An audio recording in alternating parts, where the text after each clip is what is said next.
Eh, avoue, ça t'est déjà arrivé de rester planté en bas du mur? Tu sais là, tu sais pas par où commencer, tu touches les prises, tu comprends rien. Bon, allez, on est tous passés par là. Et ça m'arrive encore, hein, moi perso, je vais pas te le cacher.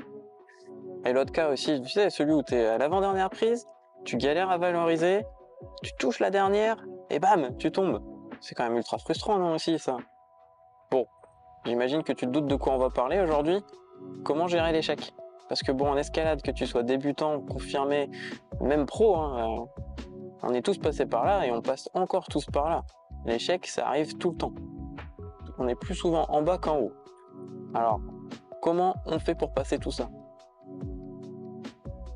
On a tous un peu un niveau, on commence, on est débutant, on progresse et tchic on monte, et puis plus tu montes en compétences, plus c'est difficile d'acquérir les compétences suivantes. Et c'est comme dans un jeu vidéo quoi, au début tu as besoin de 500 XP pour passer niveau 2 et puis quand tu es niveau 20 il te faut de 20 000 XP par exemple. C'est un peu ce principe là. Donc en fait il faut déjà se dire que dès le départ la progression ne sera jamais linéaire, tu ne pourras jamais te dire ok je fais 5 rouges dans cette séance, bah, la semaine prochaine je ferai encore 5 rouges. C'est pas possible.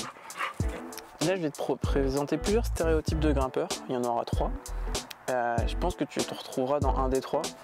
Et l'idée, c'est à travers ces 3 stéréotypes, te montrer un peu qu'est-ce qui pourrait être intéressant pour toi de travailler pour justement de passer ce blocage que tu peux avoir. Tu auras le grimpeur débutant, le grimpeur confirmé et le grimpeur avancé. On est parti. Grosso modo, le grimpeur débutant. Le premier blocage, c'est l'appréhension. T'as pas l'habitude d'aller en hauteur, à part si t'as eu une enfance où tu grimpais dans tous les arbres, etc. Ou si t'es super jeune et t'as peur de rien. Mais souvent, le premier truc, c'est le côté appréhension. Comment je fais pour redescendre? Est-ce qu'il faut vraiment que je mette mon pied sur une petite prise comme ça? Avec Jérém, que tu vois, qui est quand même très sportif, hyper musclé, un dos énorme, mais par contre, il flippait. Parce que il a pas l'habitude, en fait, tout simplement. Il a l'habitude d'un sport où il maîtrise les tenants et aboutissants avec du renforcement, etc. Mais un côté où tu as l'appréhension, tu sais pas ce qui va arriver, même si tu as un gros tapis, ça joue énormément. C'est bien. Et là, tu redescends. Soit tu sautes, soit tu redescends un peu en prenant les... Ouais. Fais-toi confiance, tranquille. Voilà, c'est bien. Pousse le mur avec tes bras, hein, ça t'aidera. Si vraiment tu veux descendre, tu pousses, tu donnes un bon coup dans le mur. Voilà. C'est un peu haut mais ça va. Ouais, c'est bien normal. Donc ça, c'est un des facteurs limitants en général qui fait que tu vas être bloqué dans tes blocs. Un deuxième, ça va être la partie technique. C'est que quand tu débutes, tu n'as aucune technique. Du coup, ça joue sur ton propre physique. Si tu n'as pas de technique, tu vas te fatiguer plus vite parce que tu vas grimper crispé. Et du coup, ta séance va être super courte. Et tu vas sortir de là en mode c'est bien, ça m'a coûté 15 balles, j'ai fait 40 minutes d'escalade. Je vais peut-être pas faire ça toutes les semaines hein, parce que bon ça coûte cher quoi. Donc à part si tu as vraiment accroché de ouf, tu vas pas revenir de tout de suite, de sitôt. Et du coup la fois suivante, ton corps, si tu reviens le mois suivant, ton corps il aura oublié un peu. Donc tu vas pas progresser énormément. L'idée c'est que faut que tu apprennes les techniques de base essentielles. Qu'est-ce que t'en penses Shadow? Technique de base essentielle, ton vois le jouer, elle va pas le chercher tout de suite. Genre elle a pas la technique de base quoi. Donc technique de base, c'est tu vas grimper les bras tendus pour justement éviter de te fatiguer trop vite. Donc au niveau des avant-bras, tu vas apprendre à bien poser ta pointe. Tu vas de cette manière-là être plus serein à savoir comment bien grimper. Tu vas apprendre à appréhender la chute. Donc tu vas faire plein de chutes sur le mur en fond par exemple, pour justement te dire ok en fait c'est pas grave si je tombe.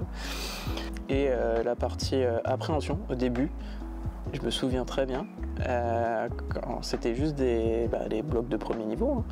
Mais je me souviens que pendant 2 mois, quand j'arrivais en haut, j'avais toujours une petite appréhension. Ça m'a mis 2 mois avant que l'appréhension elle disparaisse totalement, tu vois. Et quand je faisais une pause, genre je partais en vacances et que je revenais, ça revenait. Maintenant, ça m'arrive plus du tout ça, parce que en même temps, même quand je pars en vacances, je vais grimper, déjà. Mais le côté appréhension, je l'oublie maintenant, mais là, d'avoir refait la séance avec Jérém en couplet avec vraiment ultra débutant, je me rends compte que c'est vraiment quelque chose de très important en fait, le mental, c'est vraiment ouf.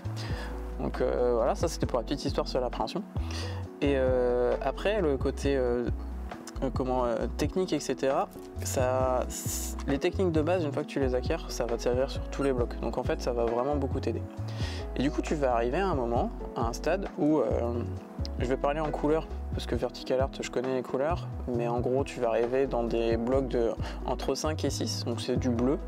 Donc bloc out, je pense que le bleu, ça va être l'équivalent de 5, 6, 7 maintenant qu'ils ont changé les cotations.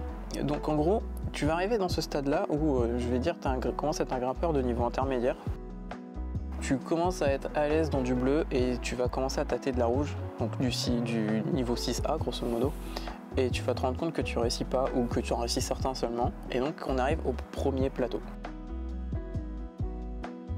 C'est compliqué parce que je me regarde en même temps dans la caméra. Donc tu es monté à peu près comme ça, tchouk tchouk tchouk. Et là tu vas arriver dans une sorte de plateau là où tu vas te bloquer, des fois tu vas sortir des 6, des fois tu vas pas en sortir, des fois tu vas ressortir, des fois tu vas pas en sortir, bref t'as compris. Et du coup là sur celui-là, c'est le stade où tu maîtrises plutôt bien les bases de l'escalade. Tu sais faire des talons, des contrepointes, ce genre de choses. Mais par contre, des fois ton talon il tient pas, parce que dans une certaine configuration, celui-là tu ne maîtrises pas. Dans une autre configuration, la contrepointe pareil, elle tient pas. Ce genre de choses. Tu commences à savoir faire des lolottes, mais des fois aussi ça peut être difficile. Et donc en fait là, ce qui va être important, quand tu commences à arriver dans le niveau intermédiaire, c'est de vraiment prendre l'habitude d'analyser tes échecs et de comprendre pourquoi tu as raté et d'essayer d'en déduire ce qu'il faut que tu travailles. Parce qu'en gros, à partir du niveau 6, donc là je parle en termes de cotation, du 6A, il va falloir commencer à travailler des bases soit physiques, soit mentales. Au niveau du physique, je pense savoir pas mal de petits trucs quand même qui peuvent être utiles. Et donc en gros, déjà, ça va être de savoir, est-ce que ta force, c'est la souplesse ? Ou est-ce que c'est la force brute par exemple? Qu'est-ce qui te bloque dans tes escalades? Est-ce que c'est le fait de remonter la jambe, d'avoir une bonne ouverture de hanche? Ou est-ce que c'est le fait d'avoir suffisamment de force dans ton dos pour aller chercher une prise suivante par exemple? Donc ça, si c'est un souci de mobilité, tu peux aller voir la vidéo qui est mise ici au niveau de la mobilité de hanche avec quelques exercices qui peuvent être vachement utiles pour la vie de tous les jours et pour la grimpe, et qui t'aideront justement à passer un step up en mode mobilité. Je pense que ça pourrait être vachement sympa pour toi. Du coup, tu vas aussi commencer à être meilleur en lecture. Et du coup, en fait, là, ce qu'il faut que tu réussisses à faire quand tu restes bloqué dans le 6 depuis un moment, tu as plusieurs tactiques. Tu peux faire, ce que j'ai bien aimé faire, qui m'a pas mal aidé, c'est que si on reprend les couleurs de Vertical Art, tu es à l'aise dans le bleu, mais tu réussis peut-être une rouge ou deux par semaine. Refais tes blocs bleus et c'est la vidéo, il refait ce bloc, refais-les mais enlève des prises. Par exemple, si tu es avec un pote, vous faites un petit défi du genre tu fais ce bloc là et à chaque fois que quelqu'un réussit, il choisit la prise à enlever, et c'est très rigolo à faire. Ça te permet d'apprendre aussi à tester de nouvelles choses. Donc ça, c'est une solution, un petit truc rigolo qui peut être sympa de temps en temps. Bien sûr, le perdant paye la bière, hein. Et t'as d'autres choses aussi que tu peux faire. Aller voir un contest, participer à un contest d'escalade, c'est vachement intéressant. Tu pourras voir justement des gros grimpeurs sur des blocs très compliqués pour justement ouvrir l'esprit. Tu peux aussi aller dans d'autres salles. Moi, ce que j'aime bien faire justement, c'est que je grimpe principalement en Vertical Art, mais je me prends un carnet de 10 dans des salles par-ci par-là. Ça va vachement t'aider de grimper dans d'autres salles, parce qu'en fait, si tu grimpes toujours dans la même salle, tu auras potentiellement 2 ouvreurs, grand max 3. Du coup, tu as toujours les mêmes ouvertures. Et d'un côté, tu vas avoir le côté, ça devient répétitif, sans vouloir être méchant avec les ouvreurs, mais c'est normal, c'est humain. Tu peux pas toujours réinventer des blocs, sachant que c'est toujours les mêmes secteurs. Donc si tu testes différentes salles, tu vas avoir des pans de murs différents, tu vas avoir des prises différentes, tu vas avoir des ouvertures totalement différentes. Ça va t'ouvrir totalement les esprits. Et l'esprit sur la grimpe en général, c'est pas que dans ma salle, tu vois. Donc ça, c'est vraiment sympa. Alors, pour Noël, demande un carnet de 10 dans une salle où tu vas pas, tu vas kiffer. Tu vas forcément kiffer. C'est Noël quand tu arrives dans une salle d'escalade que tu n'as jamais fait, dans laquelle tu n'as jamais mis les pieds, et d'avoir toute une salle entière à grimper.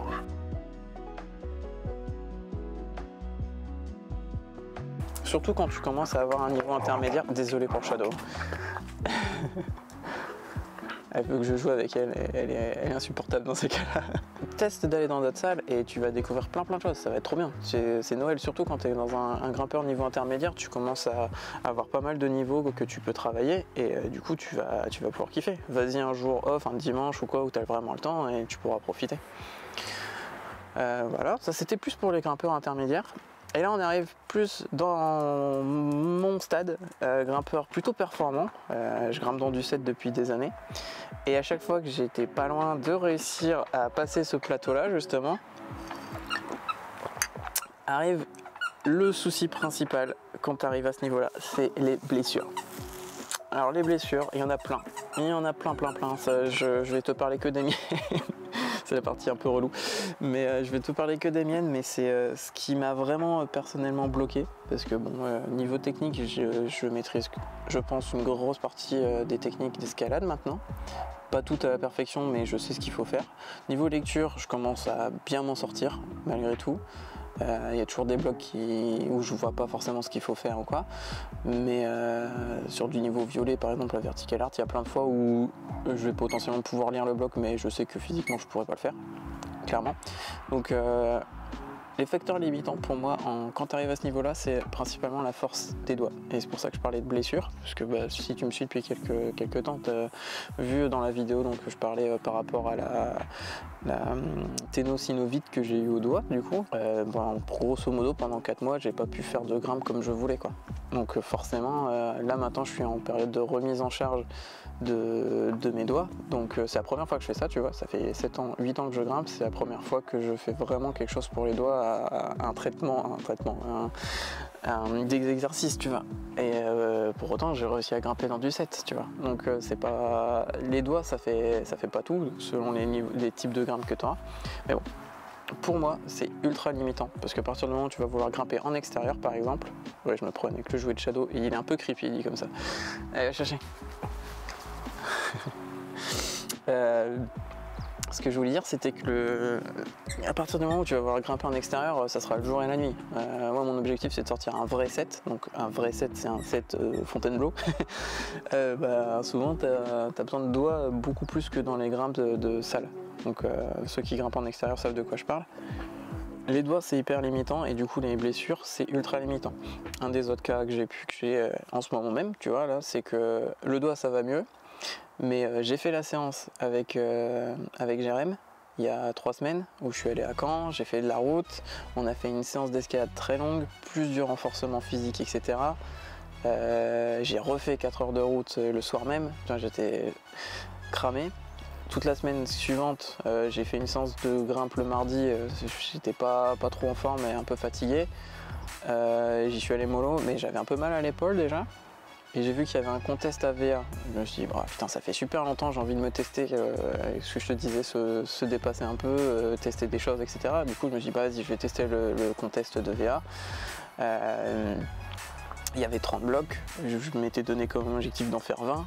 Au final, j'en ai fait 19 et j'ai fait 3 ou 4 zones. Donc bon, objectif quasi atteint, on va dire. Super content. Par contre, là, ça fait 2 semaines que mon épaule, elle me dit stop. Donc clairement là j'ai un rendez-vous chez le médecin, je vais aller voir pour justement est-ce que c'est juste une tendinite de l'épaule au niveau de la coiffe des rotateurs, est-ce que c'est un peu plus genre type une petite déchirure ou j'en sais rien. Dans tous les cas je le sais parce que on a souvent des bobos en escalade quand on arrive à un certain niveau. En gros ça veut dire que je peux, là tu vois ça me fait mal. Ça veut dire que en fait à partir du moment où tu commences à grimper et que tu essayes d'atteindre le 7, niveau 7, il faut vraiment que tu penses à tout renforcer. Et c'est là où ça va être super important de commencer à faire des cycles de renforcement de force, de plus d'endurance si tu fais de la voie, ce genre de choses. Et du coup commencer à te faire des programmes, à t'intéresser à faire des sessions de gainage. Gainage, je pense que tu l'as déjà fait dans le niveau intermédiaire, mais commencer à monter en niveau à ce niveau-là, monter en force, faire des tractions lestées, ce genre de choses, potentiellement, ça peut être ça. Moi, je l'ai fait, toute cette partie renfo, je la fais via la calisthénie, même si c'est pas spécifique escalade, et on va, si je voyais un coach, genre par exemple Lattice, ils en parlaient dans une de leurs vidéos sur YouTube, Lattice Training, je sais pas si tu connais. Mais justement, il prenait le cas exemple d'un gars qui fait de la calisthénie en parallèle de l'escalade et il lui disait arrête la calisthénie, fais des exos spécifiques pour te renforcer en escalade. Bah moi j'ai pas envie personnellement. La partie calisthénie, moi je la vois vraiment comme un renfort fun, tu vois, parce que j'apprends des choses comme le handstand, le elbow lever, qui sont certes pas ultra utiles pour l'escalade, mais par contre ça me permet de souffler aussi un peu, tu vois, de penser, de m'améliorer, d'apprendre des choses différentes. Enfin, ça te permet de te mettre des défis et de ne pas penser que tout le temps escalade, escalade, escalade. Parce que justement, j'étais arrivé à un moment où moi j'étais en mode objectif de performance en escalade et je respirais plus en fait, dans le sens où je pensais que escalade tout le temps. Et avec les blessures qu'il y a eu et ce genre de choses, bah, ça m'a fait du bien de sortir un peu de ça, de reprendre plaisir. Et ça c'est super important, cette notion de plaisir, reprendre plaisir dans la partie escalade et pas penser tout le temps que en perf. Je vais te raconter une petite anecdote, parce qu'à un moment je regardais beaucoup les Coupes du Monde, etc. Je regarde un peu moins maintenant, j'ai un peu moins le temps, mais c'était les... Je me souviens, il y avait Sean Wanchong. En gros, on rigolait avec Loïc, parce qu'en gros, le mec, il avait des straps de partout. Et du coup, en fait, j'avais pas mal de douleurs, que ce soit des débuts de tendinite ou quoi, au niveau des coudes, etc. Et en fait, j'ai commencé à m'en mettre des straps comme ça, en mode, bah en fait, il le fait. Qu'il est pro, il sait ce qu'il fait en fait, donc pourquoi je ferais pas pareil? Parce que j'étais dans un objectif de performance justement. Et faut remettre les choses à plat, hein. Objectif de performance, sachant que je faisais du 7, voilà, tu vois, c'est très bien hein, en tant qu'amateur d'arriver à grimper du 7, mais bon, c'est pas la même chose en fait, et le truc c'est que il faut réussir à prendre du recul en fait. Si ton corps te dit tiens j'ai mal au coude, enfin ça me fait mal là, c'est qu'en fait la solution c'est d'aller voir un kiné ou un médecin du sport ou quoi, et qui t'aide à trouver les bonnes méthodes pour ne plus avoir mal. Plutôt que se dire bah, je vais mettre des bandes de kiné strap comme les pros, parce que bah, eux c'est leur boulot et quand ils ont mal il faut qu'ils continuent de faire leur boulot quoi. Alors que moi c'était juste une pratique amateur et j'avais largement le temps d'apprendre quelles étaient les bonnes pratiques. Donc maintenant dès que j'ai des signes comme ça, bah, je vais voir un médecin. Et je vais voir un kiné et je connais plein d'exos grâce à ça maintenant. Pour mon épaule, je sais ce qu'il faut faire. Là, par exemple, je pense très fortement qu'il y a eu un souci durant le contest et qui a fait que la coiffe elle a pris cher. Et en gros, bah, je fais déjà des exos pour la coiffe des rotateurs, mais je voudrais vérifier avec un pro pour savoir si tout est bien. Mais, j'ai déjà beaucoup plus d'idées de bonnes pratiques que par exemple il y a 4-5 ans où en fait quand j'avais mal, soit je mettais des straps, soit je prenais un Doliprane avant d'aller grimper. Enfin tu vois, c'est complètement teubé ce que je faisais. Donc ne fais pas ça s'il te plaît. Et il faut aussi se dire que ton corps a besoin de récupération. On en parle beaucoup, faire du renfort, de la mobilité, faire du cardio, enfin on parle souvent de ça, mais en fait il faut aussi se dire que ton corps il a besoin de se reposer, il a besoin d'être bien nourri avec ce qu'il faut. Par exemple moi je mangeais clairement pas assez de protéines à une époque, et du coup ça faisait que je pouvais souvent me blesser, et je dormais pas beaucoup non plus, parce que je geekais comme un porc le soir, et des fois je me couchais à 1h du matin, après et je me levais à 8h, tu vois. C'est peut-être pas... si pire, tu vois, 7 heures de sommeil, sur la durée, c'est pas forcément bon, tu vois. Les jours de repos, c'est super utile, super important, bien se nourrir, avoir suffisamment de protéines et de légumes, de fruits, c'est super important. Avec l'escalade, tu fais forcément, c'est forcément des hauts et des bas, hein, mais je sais pas si tu as vu la vidéo de Stefano Ghisolfi justement qui travaille silence depuis des années et il en parlait, l'échec fait partie intégrante de l'escalade et c'est super important d'apprendre à la prendre en compte et à pas rester bloqué sur ça. C'est vraiment super important.